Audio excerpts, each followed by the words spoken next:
Hello అండి. అందరికీ నమస్కారం. ఈనాటి కథలకి స్వాగతం. ఈరోజు మనం చెప్పుకోబోయే చందమామ కథ 'అపూర్వ వస్తువు'. పూర్వం విదర్భ దేశాన్ని పరిపాలించిన ఒక రాజు తనకు అపూర్వ వస్తువు కానుక ఇచ్చిన వారికి ఏటా 10,000 బంగారు నాణాలు బహుమానం ఇచ్చేవాడు. కవరుడు అనే మంత్రవైద్యుడు ఆ రాజ్యంలో ఉండేవాడు. ఆయన చాలా కాలం కృషి చేసి ఒక అద్భుత రసాయనం తయారు చేశాడు. దాన్ని తాగుతూ ఎవరు ఏ రూపం తలుచుకుంటే ఆ రూపం పొందుతారు. అయితే అలాంటి వాళ్లకు యథారూపం కావాలంటే ఆ రసాయనానికి విరుగుడు వెయ్యాలి. ఆ విరుగుడు మందు తయారు చేయటం వైద్యుడికి సాధ్యపడలేదు. అందుచేత ఆయన తన అద్భుత రసాయనాన్ని ఎవరిపైనా ప్రయోగించక రాజుగారితో దాన్ని గురించి చెప్పి 1 సంవత్సరం రాజుగారి బహుమానం పొందటానికి ఆ రసాయనాన్ని ఒక గిన్నెలో పోసి తెచ్చి రాజుగారికి చూపించాడు. ఆయన రాజుతో ఆ రసాయన ప్రభావం గురించి చెప్పి, మహారాజా, దీనికి విరుగుడు తయారు చేయటానికి ఒక వస్తువు నాకు దొరకలేదు. అందుచేత దీన్ని ఇంతవరకు ఎవరి మీద ప్రయోగించలేదు. తమరు దీన్ని ఈ 7 అపూర్వ వస్తువుగా పరిగణించి నాకు బహుమానం ఇప్పించితే నేను ధన్యుణ్ణి అవుతాను అన్నాడు. దీన్ని పరీక్షించకుండా అపూర్వ వస్తువని ఎలా తెలుసుకోవటం? నీ కొడుకు చేత తాగించి దీని ప్రభావం నిరూపించు అన్నాడు రాజు. వైద్యుడి కొడుకుని తీసుకురమ్మని ఆయన భటులతో అన్నాడు. వైద్యుడు వద్దని ఎంత లబలబలాడినా మందు ప్రభావం చూడాలన్న కుతూహలంతో రాజు వినిపించుకోలేదు. వైద్యుడి కొడుకు 12 ఏళ్లవాడు వచ్చాడు. రాజు వాడితో, నీకు పక్షి అయ్యి ఎగరాలని ఉన్నదా? జింక అయి పరిగెత్తాలని ఉన్నదా? ఏనుగు కావాలని ఉన్నదా? ఏదో ఒకటి కోరుకుంటూ ఈ మందు తాగు అన్నాడు. వైద్యుడు వద్దు వద్దు అంటూ గిలగిల్లాడాడు. ఎందుకు చింతిస్తావు? విరుగుడు మందు కనిపెట్టి నీ కొడుక్కు యథారూపం కలిగించు. నీకు మరొక బహుమానం మళ్ళీ ఇస్తాను అన్నాడు రాజు. వైద్యుడి కొడుకు జింక రూపం తలుచుకుంటూ మందు తాగి జింకగా మారిపోయాడు. వైద్యుడు వలవలా ఏడ్చాడు. ఎందుకు ఏడుస్తావు? బహుమానం తీసుకో. విరుగుడు మందు వెంటనే కనిపెట్టు అన్నాడు రాజు వైద్యుడితో. దానికి కావలసిన ఒక వస్తువు దుర్లభం అన్నాడు వైద్యుడు. ఏమిటా వస్తువు? అన్నాడు రాజు. 50 ఏళ్లు దాటి రాజవంశంలో పుట్టి రాజుగా ఉన్నవాడి కుడికన్ను కావాలి. అది దొరికితేనే గాని విరుగుడు మందు తయారు కాదు అన్నాడు వైద్యుడు.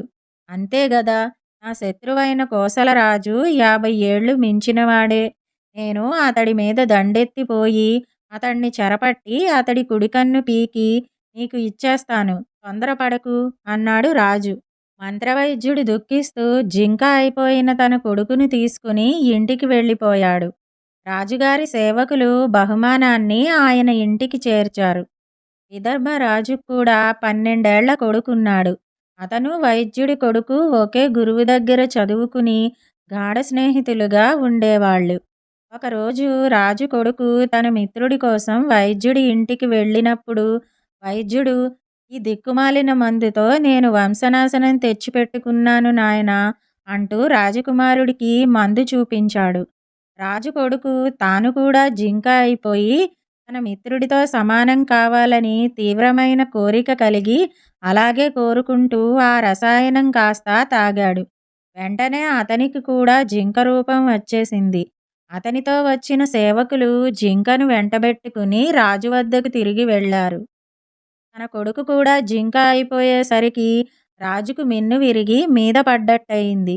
ఆయన ప్రగల్భాలు పలికాడే గాని కోసలరాజును జయించే శక్తి ఆయనకు లేదు.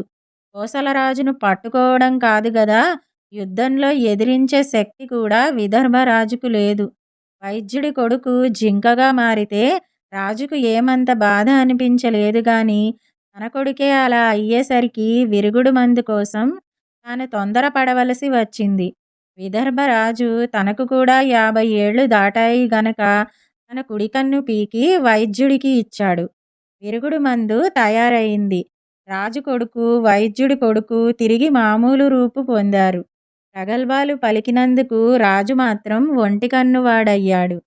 ఇదండి 'అపూర్వ వస్తువు' అనే కథ. ఇప్పుడు మరో కథని కూడా మనం చెప్పుకుందాం. రాజనీతి అనే కథ విందాం. పూర్వం కోసల దేశాన్ని కుటిలసేనుడు అనే రాజు పరిపాలించేవాడు. ఆ రాజ్యాన్ని ఆనుకుని మణిపురం అన్న చిన్న రాజ్యం ఉండేది. దానికి రాజు కేశవసేనుడు. అతను నామమాత్రపు రాజు.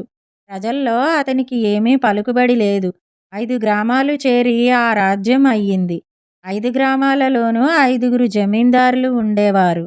ఈ పరిస్థితిలో ప్రతి జమీందారుకు తానే దేశానికి రాజు కావాలన్న ఆశ ఉండేది.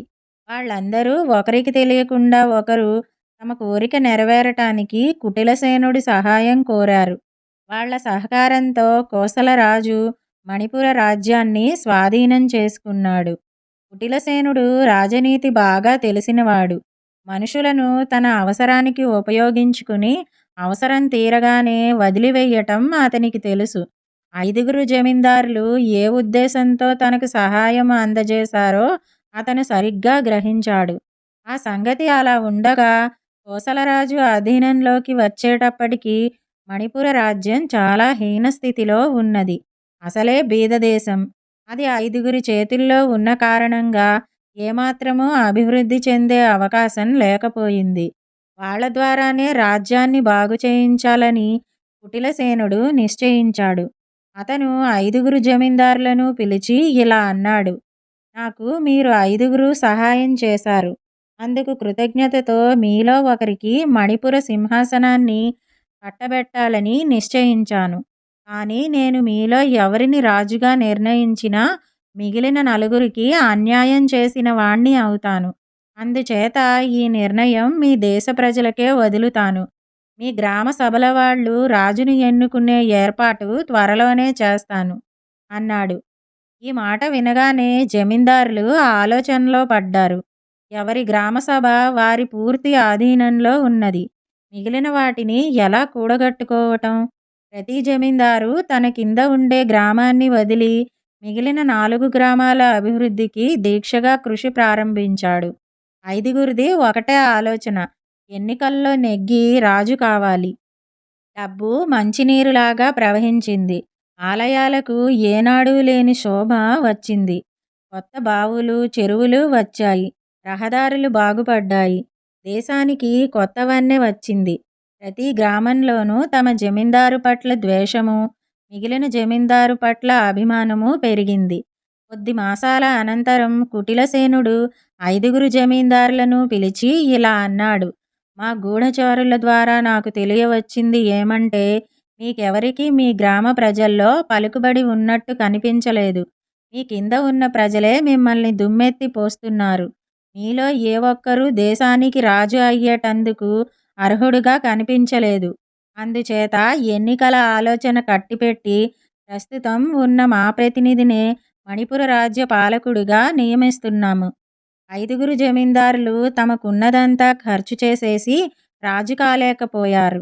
వారు చేసిన కుట్ర, వారి దురాశ వారిని సాధారణ పౌరులుగా చేసేశాయి. ఇదండి రాజనీతి అనే కథ. ఈ 2 కథలు గనక మీకు నచ్చినట్టయితే లైక్, షేర్, కామెంట్ చేయండి. మరిన్ని మంచి కథల కోసం మా ఛానల్ను సబ్స్క్రైబ్ చేసుకోండి. మళ్ళీ మరొక మంచి కథతో కలుసుకుందాం. అంతవరకు వింటూనే ఉండండి ఈనాటి కథలు.